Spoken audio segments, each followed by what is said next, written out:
मैंने 48 loss of power, सीडक्शन, influence और 18 laws of human nature पढ़ी हैं एंड मैं सच बता रहा हूँ these books should be band because it contain so much of illegal dark manipulation techniques. And इनमें से मैं तुम्हें बेस्ट लेसन्स बताने वाला हूँ जो कि मुझे पर्सनली अच्छी लगी। बट उससे पहले तुम्हें ये समझना पड़ेगा कि हमें बचपन से ये समझाया गया है कि ये जो डार्क मैनिपुलेशन टेक्निक्स हैं these are really bad. But to be honest, हम ये मैनिपुलेशन, ये सारी चीज़ें इसलिए नहीं सीख रहे कि तुम किसी के ऊपर भाई साहब ये सारी चीज़ें अप्लाई करो एंड उनको भाई कंट्रोल में ले लो। But we are learning it because we want to protect ourselves from other manipulation techniques। ये सारी मैनिपुलेशन का जो खेल है ये काफी ज्यादा पुराने समय से चलता आ रहा है, ये किसी ने अभी आके इन्वेंट नहीं किया है। राजा महाराजों के टाइम से लेके अब तक के जियोपॉलिटिक्स में ये कहीं ना कहीं पर यूज हो रहा है। कोई इंटेंशनली करता है, कोई अनइंटेंशनली करता है। तो हम बेसिकली खुद को बचाने के लिए ये सारे लॉस सीख रहे हैं। एंड अगेन मैं ये डिस्क्लेमर दे रहा हूँ कि don't use it for wrong purposes, okay, always use it for right purpose. जैसे कि सुपरमैन है, उसके पास खुद की पावर है, वो या तो दुनिया में धमाई मचा सकता है या तो अपनी दुनिया को जो है बचा सकता है। So it depends on you, ठीक है, use it for a right purpose. So ये वीडियो सिर्फ और सिर्फ सेल्फ एम्प्लॉयमेंट के लिए है। Let's begin. Law number 11, to maintain your independence you must always be needed and wanted. The more you are relied on, the more the freedom you have. Never teach them enough so that they can do without you. Make people dependent on you. अब इस law number 11 के हिसाब से तुम्हें अपने आप को ऐसा बनाना है कि भाई तुम्हारे ना होने की वजह से कोई काम रुक जाए। क्योंकि जब तक देखो ये दुनिया काफी ज्यादा मतलब ही है एंड ये बात तुम भी जानते हो, मैं भी जानता हूँ, तुम्हारे साथ भी ऐसे काफी सारे एक्सपीरियंस हुए होंगे जहां पर तुमने किसी की मदद की बट जब टाइम आया कोई तुम्हारी मदद करने के लिए तैयार नहीं है। That and there are lot of things जो कि तुम्हें ये बताती है कि भाई साहब दुनिया में तुम्हारी जब तक नीड है तब तक लोग तुम्हारे पास आएंगे, तुम्हारी मदद करना चाहेंगे, तुम्हारे साथ सब कुछ करेंगे। बट जिस दिन तुम्हारी जरूरत खत्म हो जाएगी यू आर गॉन। जिस दिन एक बूढ़े आदमी को चलने के लिए, सहारे के लिए एक डंडे की जरूरत हुई ना, तब तक वो उस डंडे से चलेगा। एंड जिस दिन वो ठीक हो जाएगा, मतलब प्रॉपरली चलने लगेगा, उस दिन वो सबसे पहली चीज जो कि करता है वो होता है उस डंडे को फेंक देना, because he is not dependent on it. ठीक है, तुम्हें यही करना है। तुम्हें क्या करना है, अपने आप को, दूसरों को अपने ऊपर डिपेंडेंट बनाना है। कुछ ऐसे काम कराने हैं जो कि भाई साहब तुम्हारे बिना हो ही ना पाए। एंड ये one of the most important laws में से है जो कि मुझे खुद को पर्सनली पसंद है। अब इस लॉ के हिसाब से तुम खुद ही सोचो, तुमने ऐसे लोग देखे होंगे जिनके पास ना ही काफी ज्यादा अच्छी खासी बॉडी है, ना ही वो बहुत ज्यादा लंबे चौड़े हैं, बट फिर भी ऐसे बिहेव करते हैं कि उनके पापा जो हैं वो बहुत बड़े करोड़पति हैं। एंड इसकी वजह से लोगों को ये लगता है कि क्योंकि भाई उसके मन में ये परसेप्शन है कि ही इज समथिंग, ठीक है, एंड वो बंदे बिहेव भी ऐसे ही करेंगे।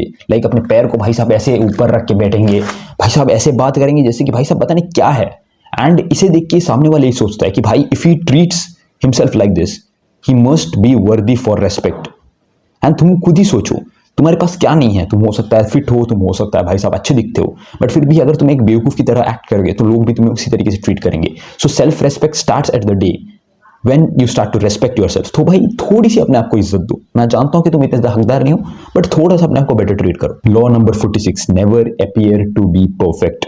अब देखो, जब भी तुम ऐसे दिखाते हो कि भाई मैं तो परफेक्ट हूं, मैं हर काम में अच्छा हूं, मैं भाई तुमसे भी अच्छा हूं, तो तुम ना चाहते हुए भी, ये हमारे ह्यूमन की एक तरीके की डिफॉल्ट सेटिंग है कि लोग तुमसे जलने लगते हैं। लोग नहीं चाहते कि तुम ग्रो करो, ठीक है। जब ये देखते हैं कि भाई तुम्हारे अंदर तो बिल्कुल कोई फ्लॉ नहीं है, तो लोगों का ऑटोमेटिकली जो ट्रिगर होता है जलस का, वो ट्रिगर हो जाता है एंड वो भाई कहीं ना कहीं पर ये चाहते हैं कि तुम्हारा डाउनफॉल हो। तो भाई ये सारे कलेश क्यों करना, ठीक है। तो कभी भी अपने चीजों को ना ओवर फ्लैश करने मत दो कि भाई मैं ये हूं, मैं वो हूं, ठीक है। जब जिसको पता चलना होगा वो पता चल जाएगा, ठीक है। तुम्हें अपने आप को कुछ ओवर ऐसे दिखाने की जरूरत नहीं है। Law number 13, when asking for help appeal to people's self interest, never to their mercy और ग्रैटिट्यूड।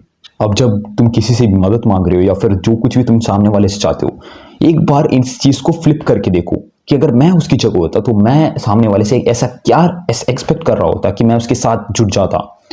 यानी कि सामने वाले को ऐसा कौन सा बेनिफिट है कि वो मेरे साथ काम करना चाहेगा, वो मेरे साथ या फिर वो मुझे मदद करेगा।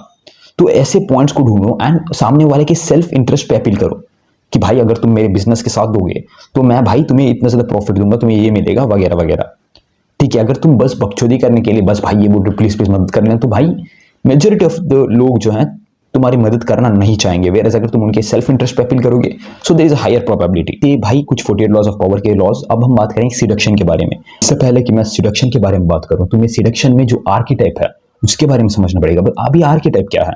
Archetype is a repeating human behaviour. तुमने ऐसे लोगों को देखा होगा जो कि कॉलेज में हो गया, तुम्हारे जॉब में हो गया, बस उनको कुछ नहीं आता, बस चुगली करनी आती है। एंड ये क्या है, ये एक आर्केटाइप है। अगर वो तीसरे बंदे से भी बात करेगा तब भी वो आपके वहां पे जाके भी भाई चुगली करेगा, अगर चौथे बंदे से बात करेगा वहां पे जाके भी चुगली करेगा। तो ये क्या है, ये सारे ह्यूमन पैटर्न्स हैं जो कि रिपीट हो रहे हैं। तो ऐसी चीज को हम करेंगे आर्केटाइप। ठीक है, ऐसे विजिबल ह्यूमन पैटर्न या फिर नेचर जो कि रिपीट हो रहे हैं। अब हम बात करेंगे कुछ ऐसे आर्केटाइप्स की जो कि तुम्हें सिडक्टिव बनने में मदद कर सकते हैं। पहली चीज, द सायरन। अब ये सायरन क्या है, ये कू कू वाला सायरन नहीं है जो कि इमरजेंसी में बजता है। इसका मतलब एक ऐसी पर्सनैलिटी जो कि स्लो हो, यानी कि स्लो में बात करे, अपने पेस में बात करे, अपने पेस में चले। वो लोग ना काफी ज्यादा मिस्टीरियस टाइप वाइब देते हैं। वो ना ही ज्यादा अपनी इंफॉर्मेशन को रिवील करेंगे, ना ही वो ज्यादा बात करेंगे, और काफी ज्यादा डीप और प्रॉपर आई कांटेक्ट रखते हैं। ये ऐसे लोग होते हैं जो कि काफी ज्यादा स्ट्रॉन्ग होते हैं, एंड ऐसे लोग होते हैं जो कि एक्चुअली काफी ज्यादा हाईली अट्रैक्टिव हैं। यानी कि from female POV as well as normal POV से भी ये इन लोगों को काफी ज्यादा अट्रैक्टिव माना जाता है, बिकॉज उनकी एटीट्यूड ही ऐसा होता है। फॉर इंस्टेंस तुम थॉमस शेल्बी को ले सकते हो, he almost suits a lot for this archetype which is siren. अब सायरन का मतलब जैसे कि मैंने कहा, अब देखो अगर तुम्हें खुद को सायरन बनाना है तो तुम्हें क्या करना है, प्रोबेबली मोस्ट अट्रैक्टिव आर्केटाइप। तो ये बंदा क्या करेगा, वो कभी भी हड़बड़ी में सारी काम नहीं करेगा। He will be stable, he will be working in his own pace. And इन बंदों का भाई आई कांटेक्ट ऐसा होगा ना कि it will be slow, like 3-4 second से ज्यादा वो लोग तुम्हें आई कांटेक्ट करेंगे एंड बीच बीच में पॉजेस लेंगे। ठीक है, अगर कोई इंपॉर्टेंट बात आ रही है तो वो थोड़ा सा पॉज लेके तुम्हें बताएंगे।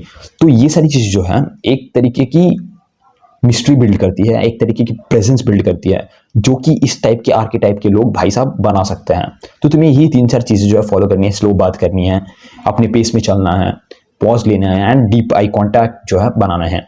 दूसरा आर्केटाइप है विच इज द रेक। अब रेक का मतलब क्या है, रेक का मतलब सिंपल है, कुछ ऐसे लोग जो कि भाई हाईली अटेंटिव होते हैं। यानी कि जब भी तुम उनसे बात करो तुम्हें ऐसा लगे कि भाई साहब मेरे से ज्यादा खास तो इस बंदी या फिर बंदी के लिए कोई हो ही नहीं सकता। बिकॉज भाई साहब ये बंदी इतनी ज्यादा मुझे अटेंशन दे रही है, इतनी ज्यादा कमाल की बातें कर रही है मुझसे, तुम्हें ऐसा लगेगा कि भाई इस बंदी को तुम्हारे अलावा कोई और पसंद हो ही नहीं सकता। वो तुम्हें कॉम्प्लीमेंट्स के साथ बारिश कर देंगे। बट तुम्हें एक बार खुद से ये पूछना पड़ेगा कि भाई साहब ये बंदी मुझे सचमुच में कॉम्प्लीमेंट्स कर रही है या फिर सबको कर रही है। एंड अगर तुम्हें ये वाली आर्केटाइप बननी है तो तुम्हें ये 3-4 चीजें करनी पड़ेगी। सबसे पहली चीज, बी अ गुड लिसनर। सामने वाले को ना बातों को सुनो जो कि तुम नहीं कर रहे, ठीक है, तो सामने वाले की बातों को सुनो। दूसरी चीज है, always make her feel special. देखो सबको चाहिए कि भाई हम स्पेशल हैं, हम स्पेशल हैं, तो भाई you make them feel special by giving them subtle compliments. And तुम बार बार कॉम्प्लीमेंट्स देते रहोगे तो थोड़ा बहुत। एंड चौथी चीज है, do it in a balanced way. तुम ओवरडू मत करो, क्योंकि अगर तुम एक बार ओवरडू कर दोगे तो भाई सारी चीजों का सत्यानाश हो जाएगा। और इसी पे जो है तीसरी चीज जो कि भाई one of the most dangerous archetype है, दैट इज आइडियल लवर। देखो हम सबके मन में कोई ना कोई एक ऐसी पर्सनैलिटी की इमेज बनी रखी है कि भाई साहब अगर ये लड़की ऐसी होगी ना तो भाई बहुत ज्यादा अट्रैक्टिव है, भाई ये बंदी क्या बात करती है, बहुत ज्यादा अट्रैक्टिव। तो सबके दिमाग में कहीं ना कहीं पर वो एक आइडियल लवर, आइडियल पर्सनैलिटी की एक फेक इमेज बनी पड़ी है।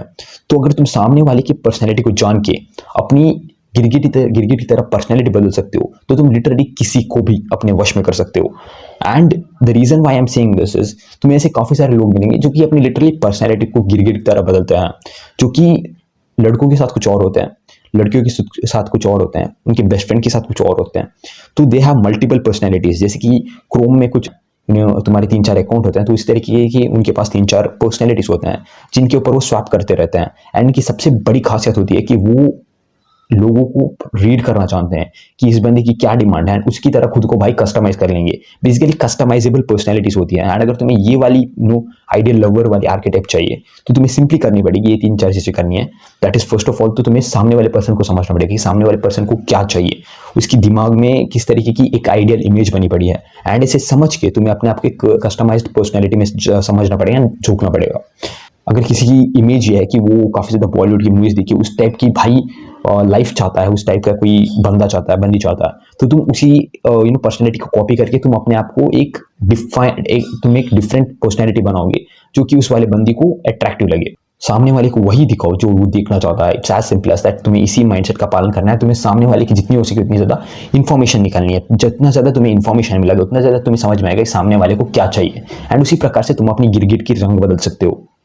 एंड मैंने जो भी अब तक चीजें बताई उसे सही से यूज करना, भाई बकचोदी मत करना इसके साथ। अब तक मैंने जो भी आर्केटाइप्स बताए वो मुझे कुछ सिडक्शन के आर्केटाइप्स थे बुक से, जो कि मुझे काफी बढ़िया लगे। इन्फ्लुएंस एक ऐसी बुक है जो कि लिटरली काफी ज्यादा पावरफुल है, मैं सच बता रहा हूँ। It is one of the best जो कि मैंने अब तक पढ़ा है, like that goes deep into the psychology. इस पे पहली चीज ये आती है, देखो 10th में ना भाई साहब मेरे को मम्मी पापा से बहुत ज़्यादा प्रेशर था कि मुझे ट्यूशन जाना ही जाना है। ठीक है, मैं भाई साहब बहुत ज़्यादा पढ़ रहा था एंड मैं चाहता था कि मेरे भाई बहुत अच्छे मार्क्स आ जाए, बट डिफ़िकल्टीज ये थी कि भाई मेरे को ट्यूशन नहीं पसंद थी, और ना ही मैंने मतलब 9th 8th में कुछ भाई बेसिक्स क्लियर थे वगैरह, क्योंकि उस टाइम पे लॉकडाउन लगा हुआ था। तो उतना ज़्यादा भाई साहब मैंने पढ़ाई जो है इतनी ज़्यादा नहीं कर रहा था।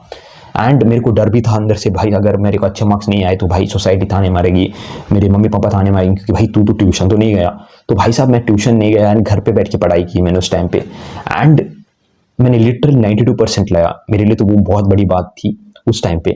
बट मैंने एक चीज़ को एनालाइज किया, मुझे 92% लाने के पीछे जो मेरा मोटिवेशन ये नहीं था कि भाई साहब मैं खुश हो जाऊंगा, मेरे मम्मी पापा को प्राउड कर दूंगा, हाँ वो भी कहीं ना कहीं पर था थोड़ा बहुत, बट इससे ज़्यादा था कि भाई अगर मैं फेल हो गया ना तो भाई मेरे को ताने मारेंगे क्योंकि मैं ट्यूशन नहीं गया, मैंने अपने मम्मी पापा की बात नहीं मानी एंड ऑल स्टफ।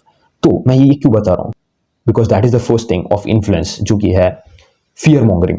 तुम अगर किसी के भाई फियर को पकड़ के थोड़ा बहुत ना उसके साथ खेल सकते हो, वो लिटरली कुछ भी करने को तैयार हो सकता है।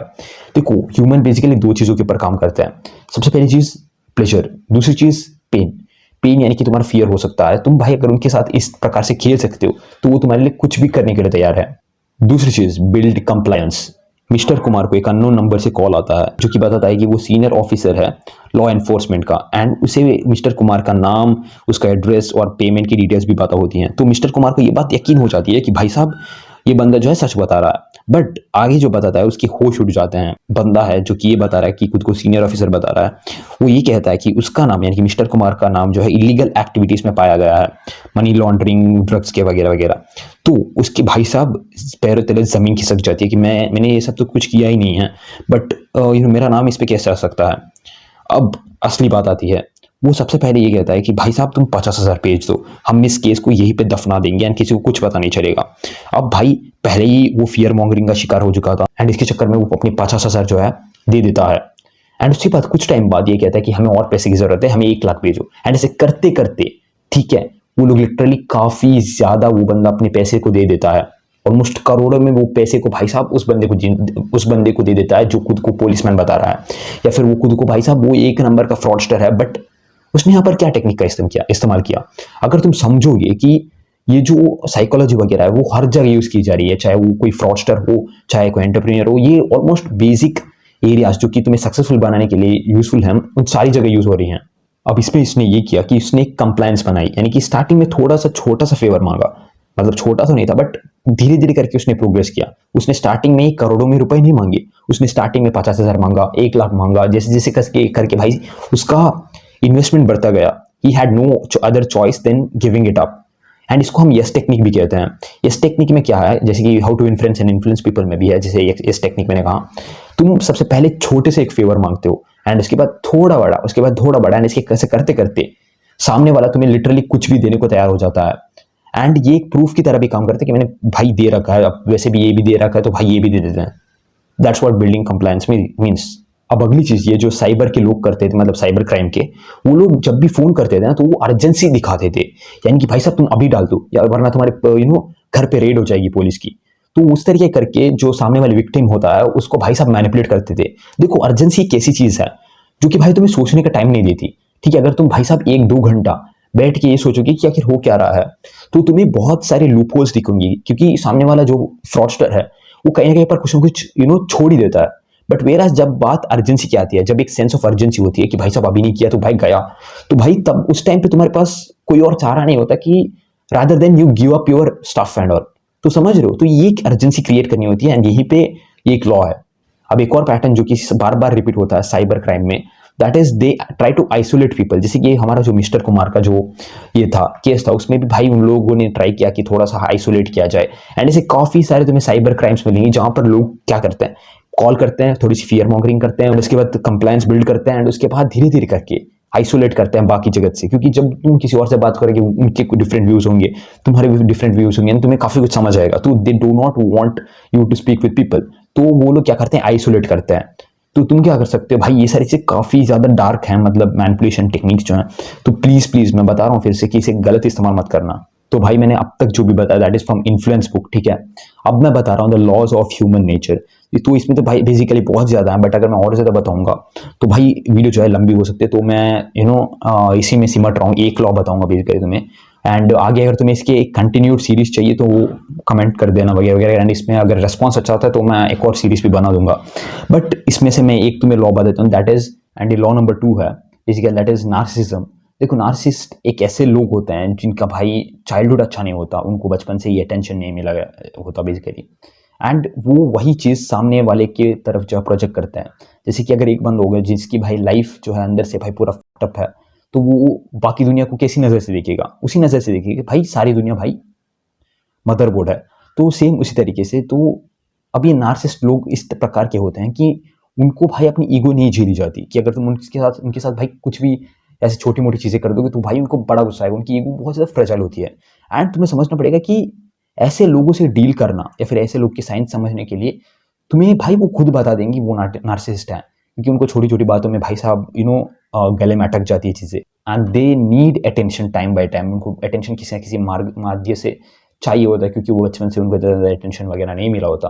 तो तुम्हें यही सारे ट्रेड्स जो हैं देखने हैं, जो कि तुम्हें बता देगा नार्सिसिस्ट कौन है, क्या है वगैरह वगैरह। तो ऐसे लोगों से बच के रहो, ठीक है, यही मैं सजेस्ट करूंगा। तो आगे इसका और ज़्यादा पार्ट लाऊंगा अगर इस पर अच्छे रिस्पॉन्स आते हैं। बट या मैंने हमेशा से ट्राई किया है कि मैं मैक्सिमम वैल्यू प्रोवाइड करूँ, so that I can save time as well as effort. So ये वीडियो दे सकती है तो मेरे पिछले वाले कंटेंट को भी चेक कर सकते हो। सो तब तक के लिए बाय बाय।